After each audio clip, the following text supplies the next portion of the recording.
আসসালামু আলাইকুম প্রিয় দর্শক, অন্য মঞ্চের আলাপচারিতায় আপনাদের সকলকে আমন্ত্রণ জানাই। বাংলাদেশ সরকারের নতুন পররাষ্ট্রমন্ত্রী ডক্টর খলিল তিনি ভারত সফরে যাচ্ছেন এরকম খবর বাংলাদেশের কোনো গণমাধ্যম না দিলেও ভারতীয় গণমাধ্যম নর্থ ইস্ট নিউজ এই খবরটা নিশ্চিত করছে।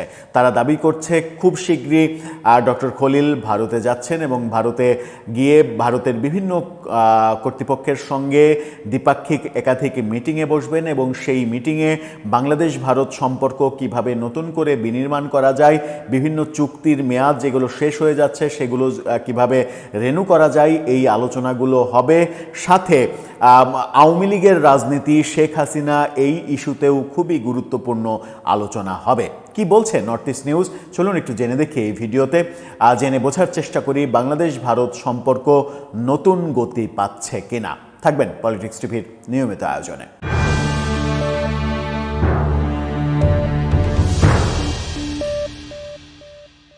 দর্শক, বলছিলাম পররাষ্ট্রমন্ত্রীর ভারত সফরের কথা। মূল আলোচনায় যাওয়ার আগে আপনাদেরকে একটি মানবিক ব্যাপারে বলতে চাই। একটি মানবিক চ্যানেল ফুড ফর অল, যারা অসহায় দুস্থ সাধারণ মানুষের জন্য রান্না করা খাবার, ক্ষুধার্ত মানুষের ক্ষুধা নিবারণের চেষ্টা করছে রান্না করা খাবার বিতরণ করে, এই নতুন চ্যানেলটিকে, যে চ্যানেলটা মহান স্বাধীনতা দিবসে যাত্রা শুরু করেছে, তাদের কার্যক্রমে সমর্থন করছি আমরাও। আমাদের দর্শকদের প্রতি আবেদন নিবেদন, আপনারা ডেসক্রিপশন বক্সে দেয়া লিঙ্ক থেকে চ্যানেলটি সাবস্ক্রাইব করে তাদেরকে অনুপ্রেরণা দেবেন যেন মানবিক এই বার্তাটা 18 কোটি মানুষের কাছে পৌঁছে যেতে পারে।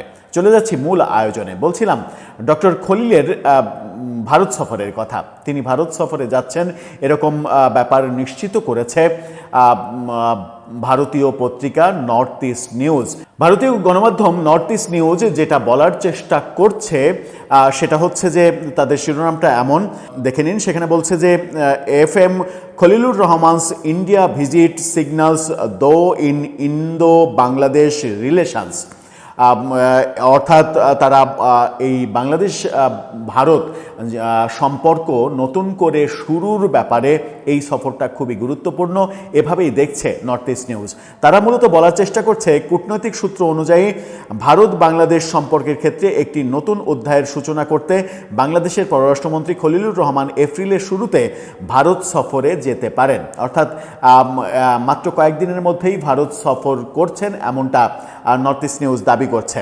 বিপুল নির্বাচনী বিজয়ের পর তারেক রহমানের ক্ষমতা গ্রহণের কয়েক সপ্তাহ পরে এই সফরটি অনুষ্ঠিত হচ্ছে এবং এটিকে নতুন সরকারের অধীনে নয়াদিল্লির সঙ্গে ঢাকার প্রথম বড় ধরনের কূটনৈতিক সৌহার্দ্য হিসেবে দেখা হচ্ছে। প্রস্তাবিত এই সফরে নয়াদিল্লিতে উচ্চ পর্যায়ের আলোচনা অন্তর্ভুক্ত থাকবে বলে আশা করা হচ্ছে, যার লক্ষ্য মোহাম্মদ ইউনূসের নেতৃত্বাধীন অন্তর্বর্তী প্রশাসনের আমলে শীতল হয়ে যাওয়া সম্পর্ক পুনরুদ্ধার করা। কর্মকর্তারা ইঙ্গিত দিয়েছেন, উভয় পক্ষই সম্পর্কের গতি পুনরুদ্ধার করার কিংবা করতে গুরুত্বপূর্ণ দ্বিপাক্ষিক বিষয়গুলোতে পুনরায় আলোচনায় বসতে আগ্রহী। পশ্চিম এশিয়ার অস্থিতিশীলতা এবং বৈশ্বিক জ্বালানি বাজারের অস্থিরতার কারণে সৃষ্ট সরবরাহ সংকট মোকাবেলায় বাংলাদেশ হিমশিম খাওয়ায় জ্বালানি নিরাপত্তাই আলোচ্য বিষয় প্রধান হয়ে উঠতে পারে বলে সম্ভাবনা রয়েছে। ভারত ইতিমধ্যে জরুরি সহায়তা নিয়ে এগিয়ে এসেছে এবং চলতি মাসের শুরুতে দ্রুত গতির ডিজেল সরবরাহ করেছে এবং গতকালকেই আমরা দেখেছি 7,000 মেট্রিক টন ডিজেল নতুন করে পাইপলাইন দিয়ে বাংলাদেশে এসেছে ভারত থেকে। অর্থাৎ ডিজেল অন্তত 2 দফায় এসেছে এবং ভারতের কাছে অতিরিক্ত 50,000 মেট্রিক টন ডিজেল চাওয়া হয়েছে। রেগুলার যে পাইপলাইন দিয়ে ডিজেল আসার কথা সেটাও আসবে, যেটা প্রফেসর ইউনূস সরকার আশায় ভারত বন্ধ করে রেখেছিল।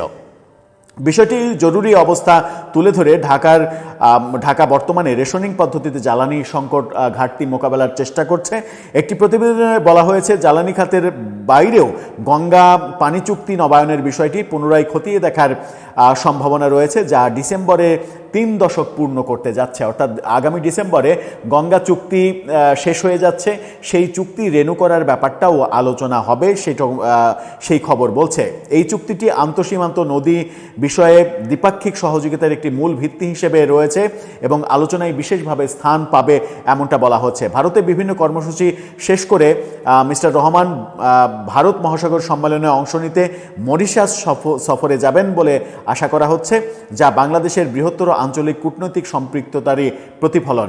দুই দেশের মধ্যে সাম্প্রতিক আলাপচারিতা সম্পর্কের ক্রমান্বয়ে উষ্ণতার ইঙ্গিত দেয় 25শে মার্চ অপারেশন সার্চলাইটের বার্ষিকীতে প্রধানমন্ত্রী তারেক রহমান 1971 সালের সেই নৃশংসতার শিকারদের প্রতি শ্রদ্ধা নিবেদন জানিয়েছে। ভারতও এই মনোভাবের প্রতিধ্বনি করেছে এবং পররাষ্ট্র মন্ত্রণালয়ের মুখপাত্র রণধীর জয়সওয়াল বাংলাদেশের ন্যায় বিচার প্রতিষ্ঠা ও নিহতদের স্মরণের প্রচেষ্টায় নয়াদিল্লির সমর্থন পুনর্ব্যক্ত করেছে।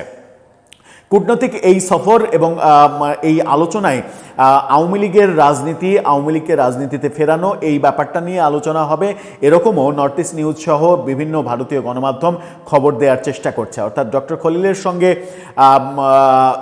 এস জয়শঙ্কর কিংবা তাদের নিরাপত্তা উপদেষ্টা তাদের যে বৈঠক, সেই বৈঠকে রাজনীতি একটা বড় ইস্যু হয়ে দাঁড়াবে সেটাও বলছে তারা।